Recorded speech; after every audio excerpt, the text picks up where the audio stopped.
Shalom Vracha, on a pu étudier aujourd'hui le Bach qui a rapporté ce que la Gemara nous dit au nom de Rabbi Abaou, qu'il a institué dans la ville de Kessaré, que dans les sonneries du chauffard, alors il faudra sonner Tashrat. Et la question qui est posée, c'est que dans les Tanaïm, ça n'existe pas. Un doute concernant la terroir qu'il faudrait faire Tashrat, puisque c'est soit Ganouche Ganach, ce qu'on appelle donc les Shvarim, ou bien Yeloulé Yalil, qui est ce que nous on appelle Teroua, mais en aucun cas les deux ensemble. Comment un Amora pourrait venir et apporter un doute là où les Tanaïm eux-mêmes n'ont pas eu de questionnement? Comment est-ce possible?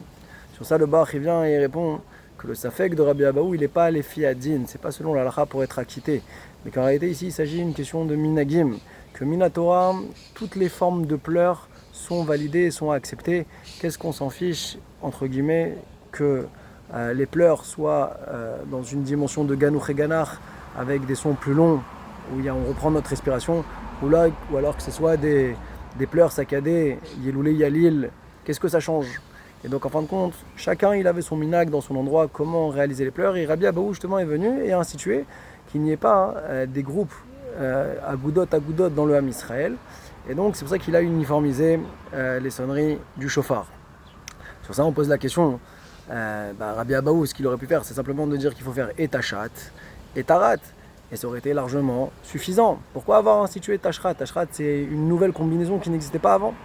Sur ça, il répond le Bach en disant qu'il l'a fait à Gav, au passage, en même temps qu'on a été mahmir de faire les différents pleurs, bien que ce n'était pas nécessaire que n'importe quel pleur aurait été valable. Il a aussi institué Tashrat, comme ça on a recouvert tous les risques possibles de ce que c'est que les pleurs, et on a enlevé tous les sfekot qu'on puisse avoir.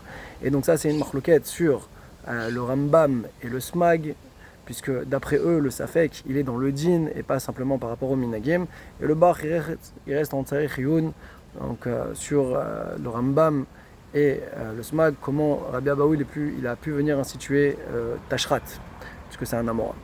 On a vu également le Taz qui lui rapporte également la question que dans la Mishnah, dans la Braïta, on a vu deux opinions.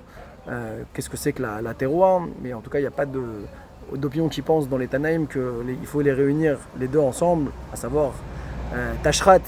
Et donc, comment l'opinion de Rabbi Abaou elle a pu venir être parachutée dans le sujet des terroirs? Comment un Amora il a pu venir et demander à ce qu'on fasse les deux cumulés? Sur ça, il répond le Taz en disant que la Mishnah et la Braïta, réellement, elles ne sont pas en marloquette. Au contraire, elles viennent se compléter. Une, elle est mashlim l'autre. Qu'en vérité, la Mishnah nous a commencé à nous parler qu'il faut la teroua, et la Braïta nous a dit qu'il faut les shvarim, mais qu'en vérité, ça se complète l'une avec l'autre. Et donc voilà comment Rabbi Abaou il a compris le cumul donc, de la Mishnah et de la Braïta.